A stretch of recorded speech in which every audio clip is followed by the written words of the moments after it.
नमस्कार दोस्तों, 27 जून 2021 के daily news analysis current affairs discussion में आपका स्वागत है। आज की इंपॉर्टेंट न्यूज़ देखते हैं और मैं बता दूं आज बहुत अच्छी इंपॉर्टेंट न्यूज़ है। वैसे तो रोज होती हैं बट आज भी हैं। आज की डेट में जो सबसे आखिरी आर्टिकल है टर्की के रिस्पेक्ट में, वहां पे इंडिया की फॉरेन पॉलिसी देख के थोड़ा अच्छा सा लगा। इंडिया किस प्रकार से अपनी फॉरेन पॉलिसी लेके आए ताकि हमारी फॉरेन पॉलिसी हमेशा दूसरे के देशों को डिफेंसिव ना लगे, थोड़ी ऑफेंसिव भी लगे। तो लास्ट में टर्की और इंडिया के रिलेशंस के रिस्पेक्ट में एक आर्टिकल है, वो भी मैं आपको देखूंगा, देखिएगा मजा आएगा। तो चलिए, पहला article, centre raises alert on delta plus variant. भैया केंद्र सरकार जो हेल्थ मिनिस्ट्री है उसने अलग अलग स्टेट्स को वार्निंग दी कि जो डेल्टा प्लस वेरिएंट है ये खतरनाक है, ये एक वेरिएंट ऑफ कंसर्न है और बहुत तेजी से फैल रहा है। अब आपको सबसे पहले बात तो ये पता होना चाहिए वेरिएंट ऑफ कंसर्न क्या होता है।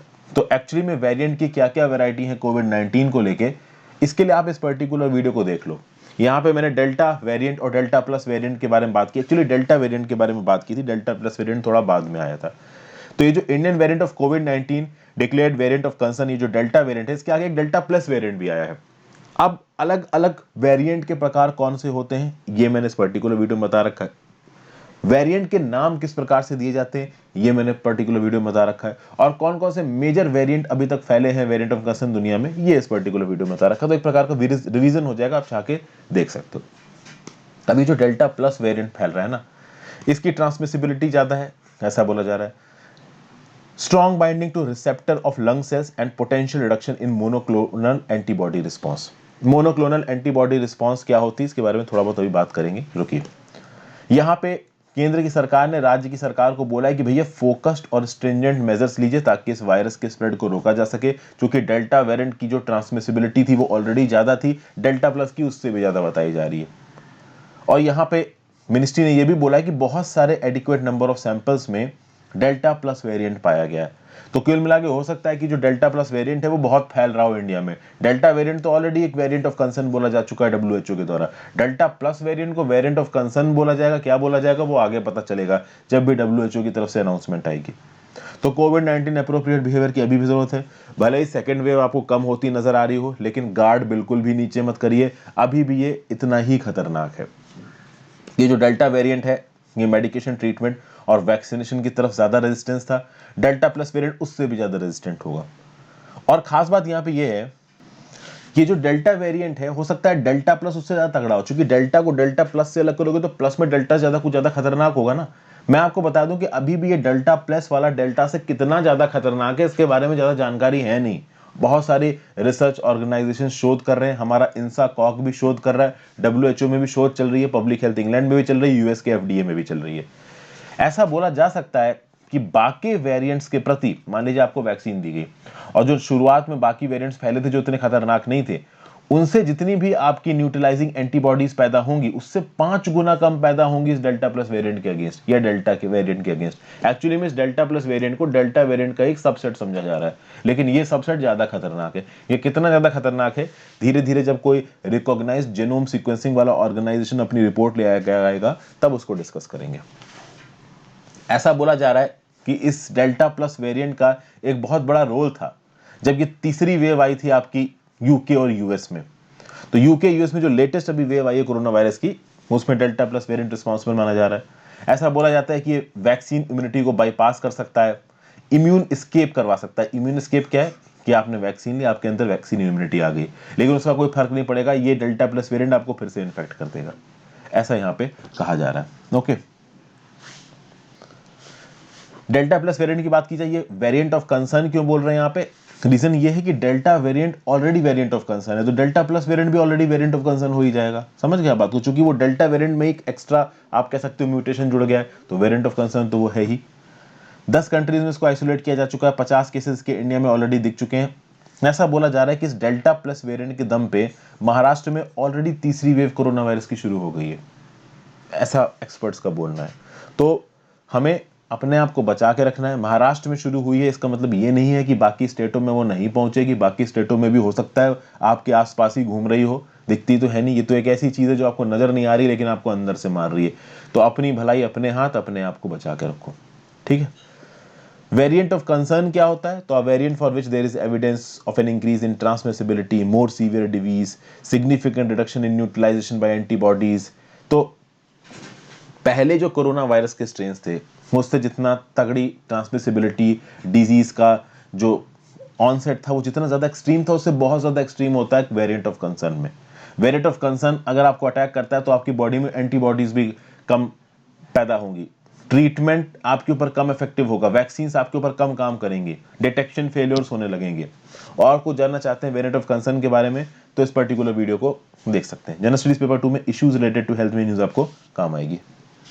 मेंबर्स का स्वागत कर लेते हैं अपने, देखते हैं कौन कौन से मेंबर्स ने हमको ज्वाइन किया। सबसे पहले तो ये एक अकाउंट है हर्षित द्विवेदी सर का चेला, थैंक यू सो मच जिसने भी अकाउंट बनाया है। ठीक है, एक रिस्पेक्ट दिखती है जब आप इस प्रकार के नाम रखते हैं और आपने चैनल भी ज्वाइन किया, so thank you so much whoever it is. फिर नेक्स्ट चैनल मेंबर है स्टडी विद ट्रिक्स, इन्होंने चैनल ज्वाइन किया है।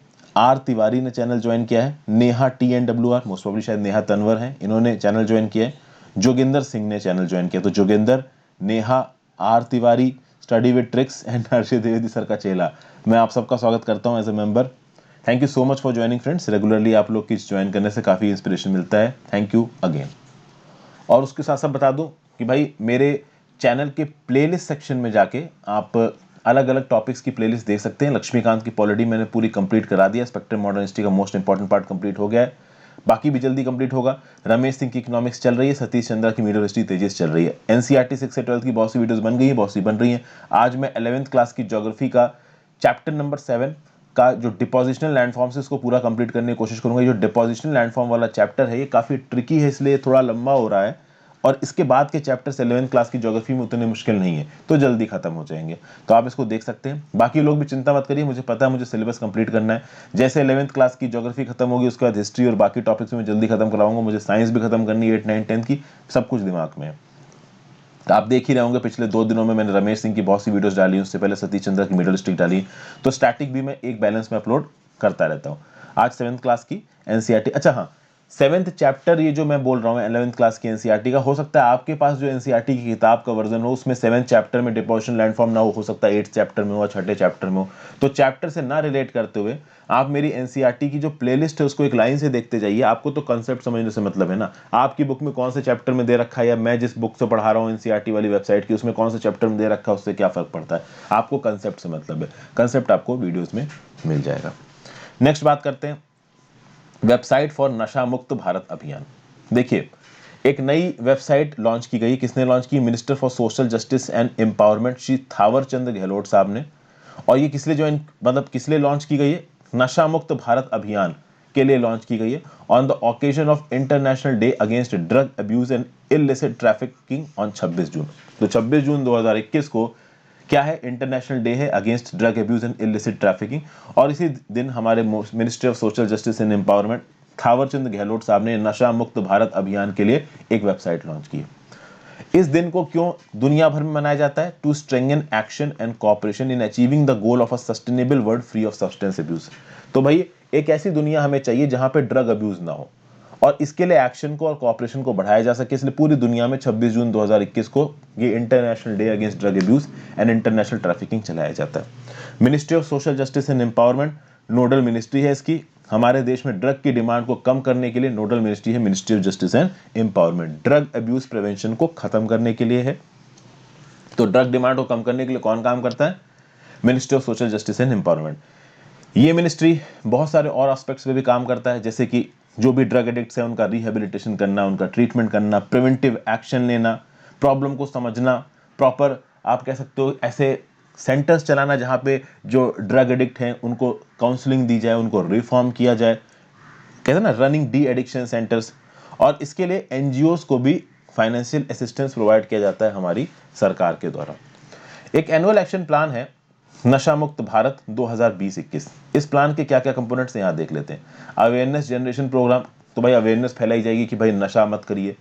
Higher education institutions, university campuses, skills, यहाँ पे अक्सर कर जब बच्चों को नशे की आदत पड़ जाती है तो गंदी संगत में पड़ जाते हैं, तो इन जगहों को टारगेट करके जो लोग भी इसकी चपेट में आ रहे हैं उनको रोकना। Community outreach and identification of dependent population, मतलब कि कौन इसके ऊपर डिपेंडेंट हो गया, किसको नशे की आदत पड़ गई, उसको आइडेंटिफाई करना, मदद करना। Focus on treatment facilities in hospital settings, capacity building programs for service providers, ये सब पे ध्यान देना है इस नशा मुक्त भारत से अपने आप को मतलब मिलाने के लिए, नशे से अपनी देश की जनता को और अपने भारत को बचाने के लिए। अब ये तो हो गया होम मिनिस्ट्री की planning, home ministry sorry ministry of social justice and empowerment की प्लानिंग। एक और हमारे यहाँ पे एजेंसी जिसका नाम है नारकोटिक्स कंट्रोल ब्यूरो। ये एक इंडिया की फेडरल लॉ इन्फोर्समेंट एजेंसी है। आप में से जो जो लोग भी आईपीएस की तैयारी कर रहे हैं या फिर आईआरएस लगते हैं, इंडियन रेवेन्यू सर्विसेज ज्वाइन करते हैं, तो आईपीएस में आपके बहुत चांसेस होंगे कि आपको नारकोटिक्स कंट्रोल ब्यूरो में पोस्टिंग मिल जाए। आईआरएस में भी आपको नारकोटिक्स कंट्रोल ब्यूरो में पोस्टिंग मिलती है। तो ये जो एनसीबी है, फेडरल लॉ इन्फोर्समेंट एजेंसी है, intelligence agency, ministry of home affairs, government of India के अंदर काम करती है। काम क्या है इस एजेंसी का? ड्रग ट्रैफिकिंग को रोकना, इलीगल सब्सटेंसेस को यूज को रोकना under the provisions of narcotics drugs and psychotropic substances act, NDPS act. बड़ा स्ट्रॉन्ग एक्ट होता है एनडीपीएस। इंडिया ने बहुत सारे इंटरनेशनल यूएन कन्वेंशंस भी साइन किए हैं ड्रग अब्यूज को रोकने के लिए, और इन इंटरनेशनल कन्वेंशंस को इंडिया में इंप्लीमेंट करना, इनके प्रोविजंस को इंडिया में फॉलो करना, ये किसकी रिस्पांसिबिलिटी है? नारकोटिक्स कंट्रोल ब्यूरो की रिस्पांसिबिलिटी है। काफी सेंसिटिव एजेंसी है, काफी सेंसिटिव पोस्टिंग्स होती है नारकोटिक्स कंट्रोल ब्यूरो में। जो सबसे एथिकल ऑफिसर्स होते हैं, जो बिल्कुल घूसखोरी नहीं करते हैं, करप्शन फ्री तरीके से काम करते हैं, लोगों के भले के लिए काम करते हैं, उन्हीं को एनसीबी में पोस्टिंग दी जाती है। क्योंकि एनसीबी जैसे डिपार्टमेंट में अगर आप घूसखोरी करने लगे तो आप कहीं ना कहीं ड्रग के यूज को प्रमोट कर रहे हो। सबसे खास बात यह है, देखिए, करप्शन भी बहुत तरीके का होता है। अगर आप लोगों की जानों पर लेके करप्शन करने लगोगे, ड्रग्स जैसी चीजों को सोसाइटी में फैलाने लगोगे, मतलब आपके सारे एथिक्स खत्म हो चुके हैं, एथिक्स मर चुके हैं आपके। तो इसीलिए एनसीबी एक बड़ी इंपॉर्टेंट एजेंसी है, बहुत सेंसिटिव जगह है, और बहुत ही कहते हैं ना कि लायक ऑफिसर्स को यहाँ पे पोस्टिंग दी जाती है। जो आईपीएस एनसीबी में जॉब के अच्छा काम करते हैं ना, उनके प्रमोशन के एस्पेक्ट्स भी बहुत अच्छे हो जाते हैं। ये मैं आपको इसलिए बता रहा हूँ ताकि थोड़ा आपको इंस्पिरेशन मिले आईपीएस वगैरह ज्वाइन करने के लिए। जनरल स्टडीज पेपर 2 में government policies and interventions for development in various sectors and issues arising out of their design and implementation में न्यूज आपको काम आएगी। नेक्स्ट बात करते हैं इंटरनेशनल एमएसएमई डे। भाई 2017 से जून 27 को मनाया जा रहा है as micro small and medium enterprises day, MSME day. United Nations General Assembly ने अपने 74th प्लेनरी सेशन, जो कि 6 अप्रैल 2017 को था, इसमें 27 जून को बोला MSME day, micro small and medium enterprises day. क्यों? क्योंकि भाई एमएसएमई के सिग्निफिकेंस को रिकॉग्नाइज करने की कोशिश की जा रही थी। एमएसएमई ने सस्टेनेबल डेवलपमेंट के ऑब्जेक्टिव्स को कैसे पूरा किया है, इनोवेशन को कैसे एनकरेज किया, क्रिएटिविटी, सस्टेनेबिलिटी ऑफ वर्क कैसे लेके आया है, ये इंटरनेशनल एमएसएमई डे रिकॉग्नाइज करेगा। और यूएनजी ने इसको ऐसा किया है, मतलब कि ओवरऑल इसकी इंटरनेशनल एक्सेप्टेबिलिटी हो, मतलब इंटरनेशनली एमएसएमईज को प्रमोट करने की कोशिश की जाए। इसके लिए यूएनजीए भी यहाँ पे इनिशिएटिव ले रहा है। और आप देखिए इंडिया में भी यूएनजीए ये एमएसएमईज को कितना प्रमोट किया जाता है। चाइना की तो पूरी की पूरी प्रोग्रेस एक समय पे एमएसएमई के दम पे हुई है। और एमएसएमई की खास बात यह है कि ग्राउंड लेवल पे बहुत बड़े बेसिस पे एम्प्लॉयमेंट देता है। अगर आपको एम्प्लॉयमेंट इंटेंसिव बनाना है अपनी इकोनॉमी को, तो एमएसएमई सेक्टर को तो बढ़ाना ही पड़ेगा। और ये जो एमएसएमई डे है 2021, बिल्कुल कोरोना के एपिडेमिक के बीच में मनाया गया है। बहुत सारे देशों में कॉन्सिक्वेंट लॉकडाउन लगा हुआ, छोटे छोटे बिजनेसेस पे इंपैक्ट पड़ा है। तो इस एमएसएमई डे के बेसिस पे कम से कम अलग अलग कंट्रीज को ये याद रहेगा कि हाँ भाई, हमको इन छोटे छोटे जो बिजनेसेस हैं इनको बचाना है, इनका ध्यान रखना है। इंडियन बैंक्स की बात की जाए तो इंडियन बैंक्स ने सरकारी एश्योरेंस और आरबीआई के एश्योरेंस के बेसिस पे 2020 में एमएसएमईज को 75,000 करोड़ के लोन बांटे हैं। ठीक है, एक डाटा अगर देखा जाए from the international council for small business, जो फॉर्मल और इनफॉर्मल एमएसएमईज है ना पूरे दुनिया में, वो पूरे दुनिया में तो नहीं है, मिडिल इनकम कंट्रीज की बात की जाए तो ये जो मिडिल इनकम कंट्रीज हैं, इन मिडिल इनकम कंट्रीज में 70% एम्प्लॉयमेंट और इनकी 50% जीडीपी फॉर्मल और इनफॉर्मल एमएसएमई से आती है। बहुत इंपॉर्टेंट स्टैटिस्टिक है, इसको मैं फिर से रिपीट कर रहा हूं। जितनी भी मिडिल इनकम कंट्रीज है, मोस्ट मिडिल इनकम कंट्रीज का 70% टोटल एम्प्लॉयमेंट और 50% टोटल जीडीपी किसकी तरफ से आता है? फॉर्मल और इनफॉर्मल एमएसएमईज की तरफ से। ये किसने बोला है? ये international council for small business, ICSB ने बोला है। जनरल स्टडीज पेपर 3 में inclusive growth and issues arising from it और इंडियन इकोनॉमी में ये पर्टिकुलर न्यूज आपको काम आएगी। नेक्स्ट बात करते हैं ITAT e Dwar, the new e filing portal. देखिए, जो हमारे रविशंकर प्रसाद साहब हैं, जो union ministry for law of justice and communication and electronics and information technology, इन्होंने फॉर्मली लॉन्च किया है e filing portal of the income tax appellate tribunal ITAT e द्वारा। ये जो इनकम टैक्स अपीलेट ट्राइब्यूनल है, यहाँ पे ई फाइलिंग पोर्टल चालू किया गया। यानी कि अगर आपको इनकम टैक्स अपीलेट ट्राइब्यूनल के पास अपनी कोई रिक्वेस्ट लेके जानी है तो आप इताद ई द्वार के थ्रू लेके जा सकते हो। इनकम टैक्स के बहुत से इश्यूज होते हैं दोस्तों। मान लीजिए इनकम टैक्स अथॉरिटी ने आपको कोई शो कॉज नोटिस इशू कर दिया, उनकी एडजुडिकेटरी अथॉरिटी ने एडजुडिकेट कर दिया मैटर्स को, और आपको फिर से कहीं ना कहीं ये मतलब आपको फिर लगता है कि इनकम टैक्स अथॉरिटी ने आपके साथ गलत किया है, आप केस हार गए हो, तो आप इनकम टैक्स अपीलेट ट्राइब्यूनल के पास जा सकते हो। तो बेसिकली डिस्प्यूट रेजोल्यूशन मैकेनिज्म है ये income tax appellate tribunal. Income tax authorities के साथ किसी पर्टिकुलर मैटर को लेके आपकी बहस हो जाती है, तो एक प्रॉपर एडजुडिकेटरी मैकेनिज्म है, और उस एडजुडिकेटरी मैकेनिज्म का पार्ट है ये इनकम टैक्स अपीलेट ट्राइब्यूनल। अभी इनकम टैक्स अपीलेट ट्राइब्यूनल में मान लीजिए आपको मैटर लेके जाना है, या मान लीजिए खुद इनकम टैक्स डिपार्टमेंट को मैटर लेके जाना है, तो ऐसे केसेस में ये जो ई फाइलिंग पोर्टल है ये लाया गया है। E filing portal is a part of digital India. तो कल की डेट में मान लीजिए किसी इनकम टैक्स पेई को इनकम टैक्स अपीलेट ट्राइब्यूनल में जाके इंसाफ मांगना है, तो फिजिकली जाने की जरूरत नहीं है, सीधे सीधे इनकम टैक्स अपीलेट ट्राइब्यूनल के इस इताद ई द्वार वाले ई फाइलिंग पोर्टल पे जाइए, वहां पे अपनी इंफॉर्मेशन को अपलोड करिए, अपने डिटेल्स फीड करिए, और आपका केस वहां पे लिस्ट हो जाएगा। तो यही बोला यहाँ पे रविशंकर प्रसाद साहब ने कि देखिए डिजिटल इंडिया को बढ़ाने के लिए हमारी एक मुहिम है। ये जो डिजिटल इंडिया है ये ऑर्डिनरी इंडिया की ताकत को बढ़ा रहा है थ्रू द टेक्नोलॉजी, और जिनके पास डिजिटल टेक्नोलॉजी है और जिनके पास डिजिटल टेक्नोलॉजी नहीं है, उन दोनों के बीच के गैप को कम करने की कोशिश कर रहा है ये डिजिटल इंडिया। तो हम इस डिजिटल इंडिया के थ्रू सॉल्यूशंस लेके आएंगे अपने देश की जनता के पास कम से कम पैसे में। पावर ऑफ टेक्नोलॉजी से इंडिया को ट्रांसफॉर्म करने की कोशिश में ये जो इताद ए द्वार है, this is one more step. तो क्या लिखा है, इताद ए द्वार इज अ लार्जर नैरेटिव और transformation that India is going through digital medium. It will enable innovation and empowerment. The e-filing portal will enhance accessibility, accountability and transparency in the working of income tax appellate tribunal. तो income tax department, देखिए अगर आपसे e governance से related कुछ initiatives पूछे जाएं तो current में आपको कुछ इनिशिएटिव्स पता होना चाहिए। तो इनकम टैक्स डिपार्टमेंट में ये इनकम टैक्स अपीलेट ट्राइब्यूनल में ये ई फाइलिंग पोर्टल इताद ए द्वार एक नया ई गवर्नेंस का इनिशिएटिव है। अगर आप इसको अपने नोट्स में इनकॉर्पोरेट करो तो ई गवर्नेंस से रिलेटेड या डिजिटल इंडिया से रिलेटेड किसी क्वेश्चन में आप इस इंफॉर्मेशन को कोट कर सकते हो। और चूंकि इताद ए द्वार आ रहा है इनकम टैक्स अपीलेट ट्राइब्यूनल में, तो फिजिकल पेपर की जरूरत अब कम पड़ेगी। सारे के सारे ऑनलाइन आप सॉफ्ट कॉपीज अपलोड करोगे, हार्ड कॉपी की कम जरूरत पड़ेगी। तो हार्ड कॉपी का प्रिंट नहीं मारना पड़ेगा, सॉफ्ट कॉपी आप सीधे सीधे वहां पे अपलोड करोगे तो दाम भी बचेगा, कहीं ना कहीं केसेस का डिस्पोजल भी जल्दी होगा। पहले क्या होता था कि जज साहब के पढ़ने के लिए हो सकता है कि प्रिंट मार के पेपर दिए जाएं, अब हो सकता है कि जज साहब को कुछ टैब अच्छे से प्रोवाइड कर दिए जाएं, टैबलेट्स प्रोवाइड कर दिए जाएं, आईपैड प्रोवाइड कर दिया जाए, उसमें जज साहब पढ़ लें, तो पेपर का कम वेस्टेज हो। तो इस प्रकार की चीज़ों को इलेक्ट्रॉनिकली करने की कोशिश की जा रही है इताद ई द्वार से। जनरल स्टडीज पेपर 2 में government policies and interventions for development in various sectors and issues arising out of the design and implementation में न्यूज आपको काम आएगी। नेक्स्ट बात करते हैं, India Greece calls for respect of sovereignty. ये आर्टिकल मुझे बड़ा अच्छा लगा। यहाँ टर्की को उसकी औकात दिखा रहा है ग्रीस। असल में हुआ यह है रिसेंटली कि इंडिया और ग्रीस के कुछ डिस्कशंस हुए हैं, और इन डिस्कशंस में साइप्रस की सिचुएशन को लेकर बातचीत हुई है।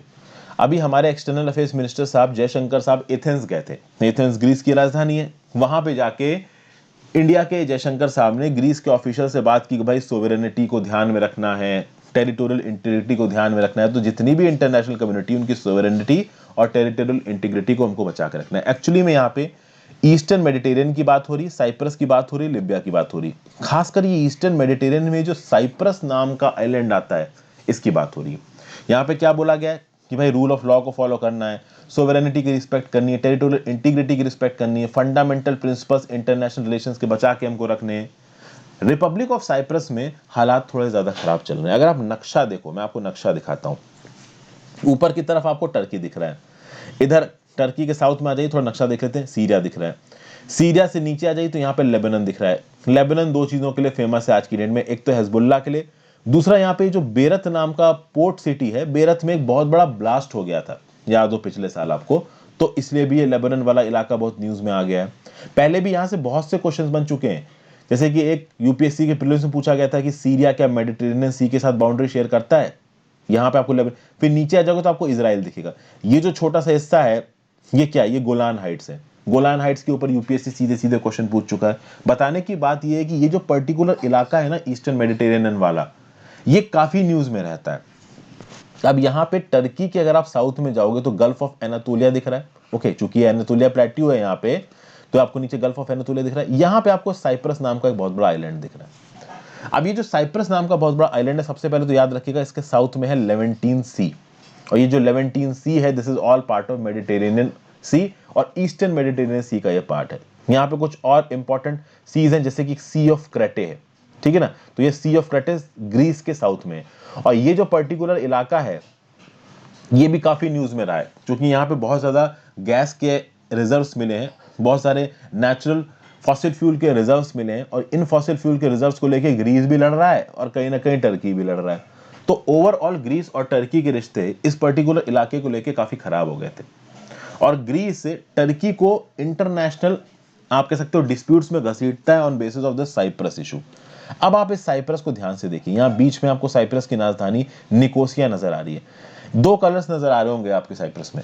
एक्चुअली में यहाँ पे देखो, ये जो लाल रंग की लाइन बीच में बनी हुई है ना साइप्रस के, ये एक्चुअली में एक यूएन बफर जोन है, क्योंकि इसके साउथ में है आपका republic of Cyprus. Republic of Cyprus एक अलग कंट्री है, यूरोपियन यूनियन का मेंबर है, लेकिन अगर इस लाल रंग की लाइन के आप नॉर्थ में चले जाओगे तो ये self declared Turkish Republic of Northern Cyprus है, TRNC, Turkish Republic of Northern Cyprus. अब हुआ क्या था, हुआ ये था कि 1974 ने टर्किश की फोर्सेस ने इस साइप्रस नाम के आइलैंड पे अटैक कर दिया, और ये जो नॉर्दर्न वाला हिस्सा है ना, ये वाला जो पर्टिकुलर हिस्सा है ना इस लाल लाइन के ऊपर वाला, इसके टर्की ने कब्जा लिया। टर्की की फोर्सेस यहाँ पे प्रेजेंट है। अब देखा जाए तो पूरा का पूरा आइलैंड ये साइप्रस का, इसको रिपब्लिक ऑफ साइप्रस का माना जाता है, बट ये जो नॉर्दर्न वाला इलाका है इस लाल लाइन के ऊपर वाला, ये टर्की के कंट्रोल के अंदर है। इसको Turkish Republic of Northern Cyprus कहा जाता है। इंटरनेशनल कम्युनिटी ने इसको अप्रूवल नहीं दिया है, इसको अभी भी रिपब्लिक ऑफ साइप्रस का हिस्सा माना जाता है, बट टर्की ने इसको इलीगली ऑक्युपाई कर रखा है। अब हुआ ये कि टर्की, अंकारा, अंकारा मतलब टर्की की कैपिटल, तो अंकारा, टर्की की सरकार ने ये डिसीजन लिया कि हमने जो 1974 में इन्वेजन किया था इस आइलैंड का, हम इसको मनाएंगे, इसकी एनिवर्सरी मनाएंगे। और जो इनके प्रेसिडेंट है रसिप तैयब अर्दोगन साहब, जो कि अपने आप को मुस्लिम वर्ल्ड का एक गुरु बताते हैं, मुस्लिम वर्ल्ड का एक लीडर बनाते हैं, तब अर्दोगन साहब का प्लान यह है कि मैं अपने आप को पूरे मुस्लिम वर्ल्ड का एक लीडर की तरह सामने रिप्रेजेंट करूंगा। तो अर्दोगन साहब ने बोला है कि मैं ये नॉर्दर्न साइप्रस जाऊंगा, और यहाँ पे 20 जुलाई को जाके हमने जो तुर्किश साइप्रॉट के ऊपर कंट्रोल किया था इसको हम लोग मनाएंगे। तो 1974 की एनिवर्सरी मनाने के लिए 20 जुलाई को अर्दोगन साहब ने बोला कि मैं ये नॉर्दर्न साइप्रस जाऊंगा। वैसे नॉर्दर्न साइप्रस एक्चुअली में रिपब्लिक ऑफ साइप्रस का है, बट रिपब्लिक ऑफ साइप्रस का केवल साउदर्न साइप्रस पे कब्जा है, नॉर्दर्न साइप्रस के ऊपर कब्जा बना के बैठ गए टर्की वाले। अब इसके चलते रिपब्लिक ऑफ साइप्रस भी चिल्ला रहा है, EU भी कहीं ना कहीं चिल्ला रहा है, और इंडिया ने भी इसके अगेंस्ट दिया है। इंडिया यहाँ पे क्यों इन्वॉल्व हो रहा है आपको पता होना चाहिए। इंडिया भी कभी भी फालतू के जो एक्सटर्नल अफेयर्स के पचड़े उनमें नहीं पड़ता। दूसरे कंट्रीज की फॉरेन पॉलिसी में इंडिया जबरदस्ती से इंटरफेयर नहीं करता, और ये इंडिया की एक अच्छी पॉलिसी है। लेकिन जब ये दूसरे देश वाले बिना मतलब से इंडिया के मैटर्स में घुसेंगे तो इंडिया को इंटरफेयर करना पड़ेगा। अक्सर कर हमने देखा है कि कश्मीर के मुद्दे को लेकर टर्की इंडिया के ऊपर उल्टे सीधे कमेंट पास करता है।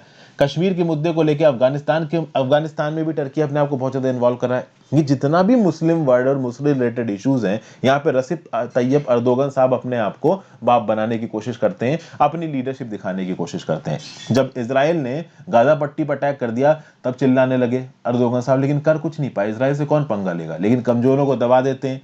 तो जब आर्मेनिया अजरबैजान की लड़ाई चल रही थी तो आर्मेनिया एक तरफ से घिरा हुआ था आपका अजरबैजान से, एक तरफ से घिरा हुआ था टर्की से, तो टर्की ने कहीं ना कहीं अजरबैजान का खुल के सपोर्ट किया, आर्मेनिया हार गया। आर्मेनिया एक क्रिश्चियन मेजॉरिटी देश है और अजरबैजान एक मुस्लिम मेजॉरिटी देश है। तो टर्की जहां पे ताकतवर लोग, अब इजराइल से क्या ही पंगा लेगा टर्की, तो वहां पे बस बोला कि हाँ भाई हम मदद करेंगे, गाजा पट्टी वालों की मदद कुछ नहीं आई। लेकिन आर्मेनिया के समय पे उसने थोड़ी बहुत अजरबैजान की मदद कर दी। तो अपने हिसाब से अपने पॉलिटिकल एजेंडा को बढ़ाने के लिए अर्दोगन साहब इस प्रकार की चीजें करते हैं, और कश्मीर के मुद्दे को लेकर ये इंडिया से बहुत बोल रहे हैं। जो भी पाकिस्तान का स्टैंड है कश्मीर को लेकर, उसको हर इंटरनेशनल ऑर्गेनाइजेशन में टर्की रिकॉग्नाइज करता है और इंडिया के अगेंस्ट बात करता है। इंडिया के ऊपर इल्जाम लगाता है कि कश्मीर में ये हो रहा है, वो हो रहा है, इस प्रकार की चीजें टर्की करता है। तो यहाँ पे एक ऑफेंसिव पॉलिसी स्टैंड हमारे देश की तरफ से भी जा रहा है, जो कि बहुत सही है। सीधी सीधी बात यहाँ पे ये है कि तुम कश्मीर के मुद्दों को लेकर इंडिया को अगर उल्टा सीधा सुनाओगे तो तुमने जो नॉर्दर्न साइप्रस का ऑक्यूपेशन करके रखा है ना, उसके अगेंस्ट हम तुम पे बात करेंगे। तुम कौन से बहुत हीरो हो, तुमने भी तो नॉर्दर्न साइप्रस के ऊपर कब्जा करके रखा हुआ है। जब पूरी दुनिया रिकॉग्नाइज कर रही है, अरे कश्मीर में तो सीधा सीधा रिकॉग्नाइजेशन है कि ये इंडिया का है, इतना पार्ट इंडिया का, जो पाकिस्तान की तरफ चला गया चलो उतना पार्ट पाकिस्तान का है। ये जो नॉर्दर्न साइप्रस का हिस्सा टर्किश ने ऑक्युपाई करके रखा है, इसको तो किसी ने रिकॉग्निशन भी नहीं दिया। केवल टर्की एक अकेली ऐसी कंट्री है जिसने इस नॉर्दर्न साइप्रस वाले हिस्से को रिकॉग्निशन दिया है। यहाँ जो दिख रहा है आपको, ये जो पर्टिकुलर हिस्सा है ना, सिर्फ टर्की ने बोला कि सिर्फ हमारा है, बाकी पूरा यूरोपियन यूनियन सब बोल रहे हैं कि नहीं भाई ये रिपब्लिक ऑफ साइप्रस का। एक अकेली टर्की है जो बोल रही है कि नहीं ये हिस्सा हमारा है। तो ऑब्वियस ही बात है, एक कि यहाँ पे इंडिया की तरफ से एक स्ट्रॉन्ग फॉरेन पॉलिसी व्यू आया है टर्की के अगेंस्ट। अगर टर्की हमारे सेंसिटिव इशू में, कश्मीर जैसे मुद्दों में उल्टी सीधी बकवास करेगा तो हम भी इसको छोड़ेंगे नहीं। ओके, तो this is a good offensive from our Indian government. कहीं ना कहीं इंडिया गवर्नमेंट की फॉरेन पॉलिसी ऐसी कुछ जगहों पे स्ट्रांग होनी चाहिए जो कि कहीं ना कहीं होने की कोशिश कर रही है। आप साइप्रस डिस्प्यूट के बारे में बात कर लें तो ये जो साइप्रस डिस्प्यूट था, बहुत लंबे समय से ग्रीक साइप्रट्स और टर्किश साइप्रट्स के बीच में रहा है। वैसे जो साइप्रस के आइलैंड में लोग रहते हैं ग्रीक एथनिसिटी के हैं, और जो साउदर्न साइप्रस है यहाँ पे भी ग्रीक एथनिसिटी के लोग हैं, बट वो रिपब्लिक ऑफ साइप्रस एक अलग कंट्री है। और नॉर्दर्न वाले हिस्से में तुर्किश लोग आके रहने लगे हैं, तो वहां पे जो साइप्रस वाले लोग हैं उनको तुर्किश साइप्रस कहा जाता है।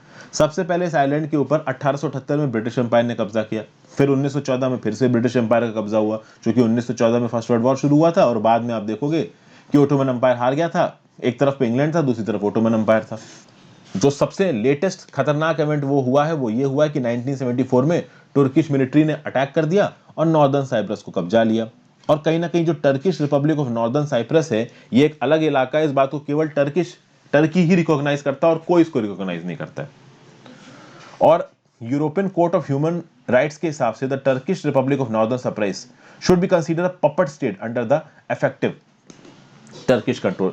तो कुल मिला के यहाँ पे आपको समझना यह है कि नॉर्दर्न साइप्रस के ऊपर जो जबरदस्ती कब्जा करके बैठा है टर्की, इसको as a effective foreign policy tool हमारी इंडियन गवर्नमेंट अपना रही है। और ये फॉरेन पॉलिसी का व्यू आप कहीं ना कहीं लिख सकते हैं अपने एग्जाम्स में भी, कि इंडिया फॉरेन पॉलिसी में, देखिए हमारे जो फॉरेन पॉलिसी है, हमारे आसपास बहुत से दुश्मन है। चाइना की बात कर लो, पाकिस्तान की बात कर लो, और टर्की जैसी कंट्रीज के, अभी लोगों की बात नहीं कर रहे हैं यहाँ पे, सिर्फ उनके एडमिनिस्ट्रेशन की बात हो रही है। तो टर्की का जो एडमिनिस्ट्रेशन है रेसिप तैयब अर्दोगन साहब के अगेंस्ट, और आपको भी पता है कि अर्दोगन साहब कोई बहुत ज्यादा पॉपुलर लीडर नहीं है। एक समय पर टर्की के अंदर उनके अगेंस्ट भी बहुत सारे मूवमेंट्स हुए हैं, मिलिट्री कूप हो गया था उनकी लीडरशिप के अगेंस्ट। तो अर्दोगन साहब की भी सपोर्ट में लोग हैं नहीं हैं, इसको लेके बहुत सारे वैराइड मैनिफेस्टेशन है टर्की के अंदर खुद। अभी अर्दोगन साहब ने अपनी फॉरेन पॉलिसी में एंटी इंडिया बात की है। तो हमें अगर अपने फॉरेन पॉलिसी के अगेंस्ट बात करने वाले लोगों को काउंटर करना है तो ऐसे कुछ चीजें निकाल के आनी पड़ेंगी, और एक ऐसी चीज है नॉर्दर्न साइप्रस वाला इशू।